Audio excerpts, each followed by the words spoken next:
پہلا سوال جو آپ کے سامنے ذکر کیا جائے، سب سے پہلی بات سلام کے بعد سائل سوال کر رہے ہیں کہ اخوانیوں کو کیسے پہچانا جائے۔ یہ پہلا سوال ہے کہ اخوانیوں کو یعنی جماعت اسلامی کے لوگوں کو کیسے پہچانا جائے۔ اس بات کو سمجھ لیں، یہ اخوان المسلمین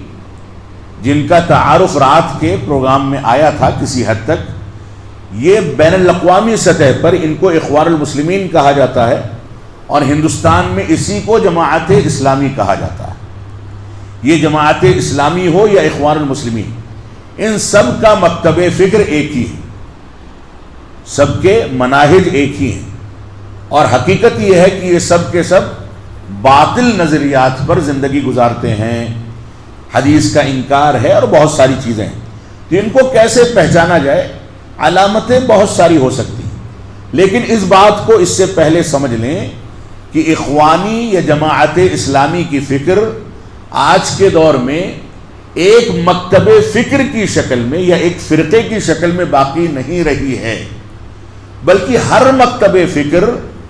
اور ہر فرقے کے اندر ایسے افراد ہیں جو اخوانی فکر سے متاثر ہو کر کے اس جماعت سے منسوب ہونے کے باوجود اخوانی فکر کے لیے کام کر رہے ہیں۔ یعنی بعض اہل حدیث بھی ایسے ہیں جو اخوانی فکر سے متاثر ہیں، اور اہل حدیث ہونے کے باوجود اخوانیت کے لیے کام کر رہے ہیں۔ یہاں پر اس بات کی صراحت کر دینا میں ضروری سمجھتا ہوں کہ ان کے بعض نظریات کی وجہ سے ہم اس بات کے قائل تو ہرگز نہیں ہیں کہ وہ جماعت سے خارج ہو گئے، وہ ہمارے احباب ہیں، لیکن کہیں نہ کہیں ان کے نظریات بھٹک گئے ہیں، لہذا ان سے بات چیت کر کے ان کو راہ راست پر لانے کی کوشش کرنی چاہیے۔ تو جماعت اسلامی یا اخوان المسلمین کو پہچاننے کا طریقہ کیا ہے؟ پہلی بات یہ ہے کہ سیاست ان کے یہاں غالب ہوتی ہے، دین پر سیاست غالب ہوتی ہے، ان کی ایک علامت یہ ہو سکتی ہے۔ اسی طریقے سے یہ تفسیر کو خوارج کے طریقے پر پیش کرتے ہیں، یہ تفسیر بالرائے پیش کرتے ہیں، جیسا کہ مولانا مودودی کی تفسیر تفہیم القرآن، جو عام طور سے اردو زبان کے سلیس انداز کو اختیار کرنے کی وجہ سے بہت ساری جگہوں پر پڑھی جاتی ہے، یہ تفسیر بالرائے پر ہے۔ یعنی اس تفسیر کے اندر قرآن مجید کی آیتوں کی تفسیر دوسری آیتوں سے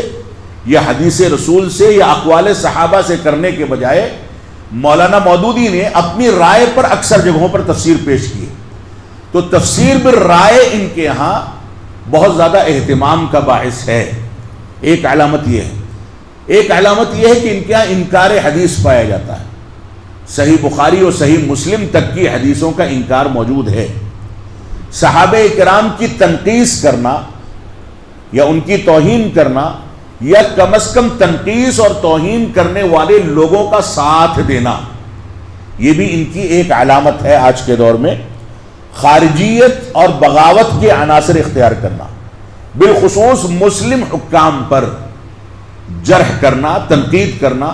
ان کو گالیاں دینا، ان کو کافر کہنا، اس انداز کے اسالیب ان کے ہاں موجود ہوتے ہیں۔ اسی طریقے سے مسائل میں عقل اور اپنی رائے کو مقدم کرنا، دلیل کے بجائے عقل اور رائے کو مقدم کرنا، یہ بھی ان کی ایک علامت ہے۔ اس کے علاوہ بہت ساری علامتیں ہو سکتی ہیں، میں اس تفصیل میں نہیں جانا چاہتا، اور بنیادی طور سے یہ دینی مسائل میں اپنے رہنماؤں میں سید قطب، حسن البنا اور موجودہ دور میں یوسف قرضاوی یا اسی طریقے سے مولانا مودودی، ان لوگوں کو اپنا عالم یا آئیڈیل متعین کرتے ہیں، جبکہ یہ ساری کی ساری شخصیات گمراہ شخصیات تھیں۔ عقائد میں ان کے ہاں فساد تھا، دین کی تعبیر میں شدید فساد تھا، غلط انداز کے شرکیہ اور کفریہ عقائد بھی کہیں نہ کہیں موجود ہیں، لہذا ان علامتوں کو سامنے رکھ کر کے ان چیزوں کو سمجھا جا سکتا ہے۔